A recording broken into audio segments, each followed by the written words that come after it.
Pessoal, me chamo Marcos e hoje estou aqui com um podcast que se chama Nações em Ruínas, o Preço do Poder. Hoje iremos abordar os capítulos 2 e 3 do livro Por que as Nações Fracassam, as Origens do Poder, da Prosperidade e da Pobreza. Antes de começarmos o podcast, quero deixar uma pergunta para vocês refletirem ao decorrer do podcast, que é a seguinte: por que alguns países permanecem pobres mesmo após revoluções, independências ou reformas? Então, ao decorrer do podcast, reflitam por que isso acontece. E agora vamos começar falando sobre os principais argumentos dos autores nesse trecho do livro. Uma das ideias centrais que o Acemoglu e o Robson defendem é que as instituições políticas e econômicas são o principal fator que molda o destino das nações. Ou seja, não é a geografia, a cultura ou a ignorância que explicam por que alguns países são ricos e outros são pobres, mas sim quem detém o poder e como ele usa esse poder para organizar as regras do jogo. Os autores mostram que pequenas diferenças institucionais, quando combinadas a momentos críticos da história, como guerras, revoluções ou novas oportunidades econômicas, podem gerar caminhos completamente diferentes para países que antes pareciam similares. Eles também discutem o conceito de destruição criativa, que é aquele processo onde a inovação substitui o que é antigo, como por exemplo quando surgiram as fábricas e a produção artesanal entrou em declínio. Só que isso, que é essencial para o crescimento, muitas vezes é bloqueado por elites que temem perder seus privilégios. E aí entra o conceito de instituições extrativistas, que são aquelas criadas justamente para extrair riqueza de muitos e concentrar nas mãos de poucos. Essas instituições sufocam o desenvolvimento e impedem o surgimento de novas ideias, de novos negócios e perpetuam o fracasso das nações. Em resumo, o poder é concentrado, a inovação é sufocada e o progresso trava. Esses argumentos dos autores ficam ainda mais fortes quando a gente olha os exemplos históricos que eles trazem. No caso, que se destaca é o da Inglaterra, que passou pela Revolução Gloriosa em 1688. Ali o poder da monarquia foi limitado e o parlamento ganhou força, criando instituições mais inclusivas. Isso abriu espaço para o florescimento econômico, a revolução industrial e o crescimento de longo prazo.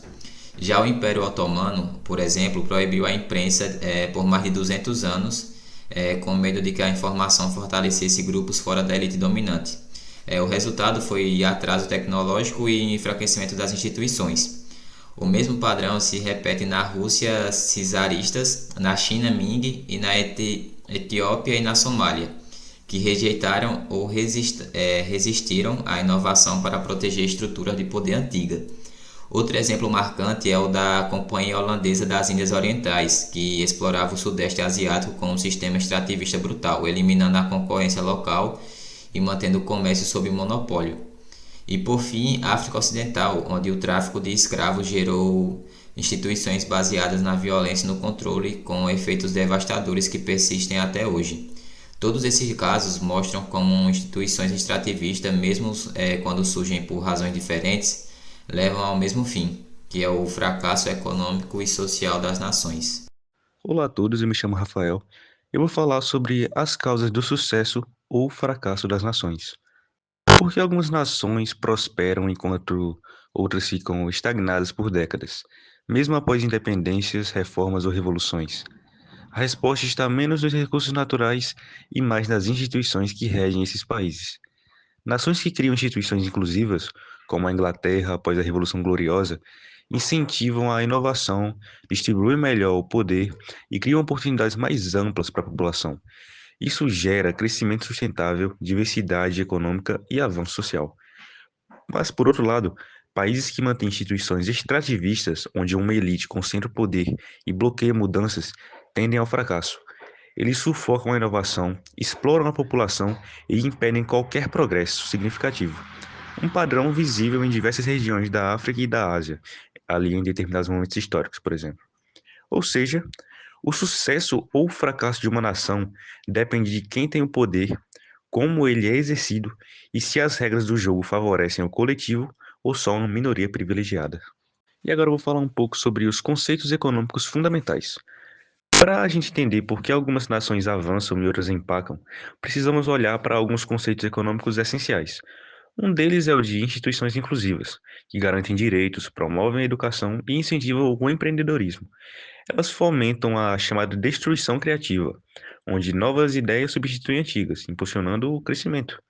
Já as instituições extrativistas fazem o oposto, concentram o poder, desestimulam a inovação e geram dependência de poucos setores.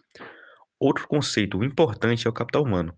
Quanto mais uma população é educada, mais capaz ela se torna de inovar, de produzir e também de gerar riqueza. Isso se conecta com a distribuição de poder, porque sem participação política e inclusão, as melhorias econômicas não se sustentam. Então, em resumo, sem educação de qualidade, sem acesso ao poder e sem espaço para inovação, uma economia dificilmente conseguirá se desenvolver de uma forma duradoura. Meu nome é Calma, eu vou falar agora sobre os paralelos com o Brasil e as situações semelhantes no Brasil, de acordo com os capítulos 2 e 3 do livro Por que as Nações Fracassam. Um dos pontos são as instituições extrativistas desde o período colonial, onde desde o início o Estado brasileiro foi estruturado para beneficiar uma elite restrita. Isso impediu o desenvolvimento de instituições.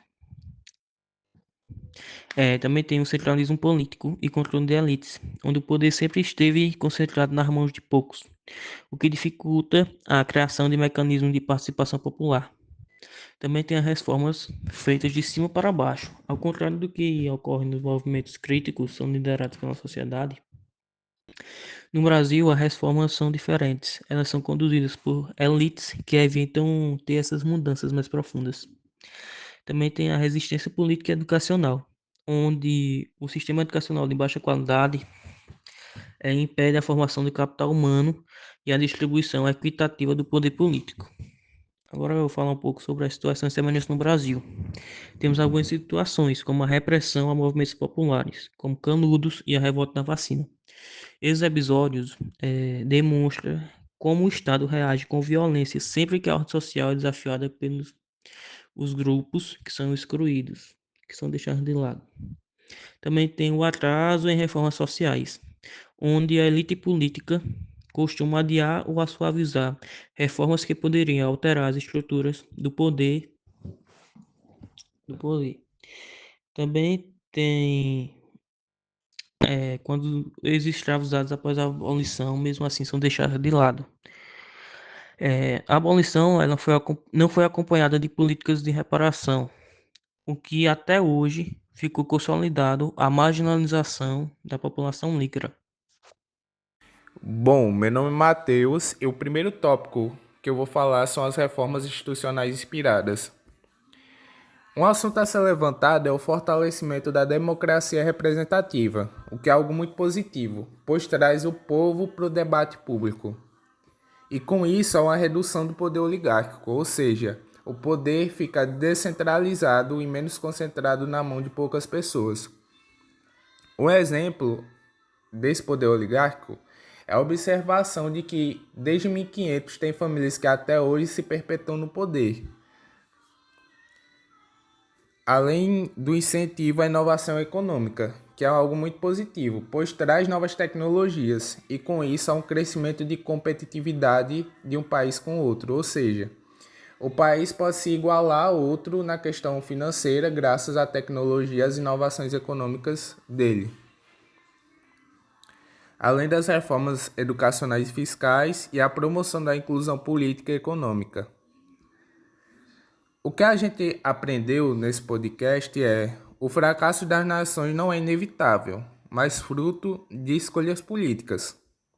O desenvolvimento exige instituições inclusivas e mudanças reais só ocorrem em momentos críticos impulsionados pela sociedade, ou seja, crises. Se o povo não for à rua protestar por uma causa que quer, que se identifica, não há grandes mudanças. E sempre há grandes mudanças em momentos críticos. A história ensina que reformas verdadeiras precisam ser profundas e sustentadas pelo povo, ou seja, precisam começar desde a raiz de uma sociedade e o povo tem que sustentar essas reformas.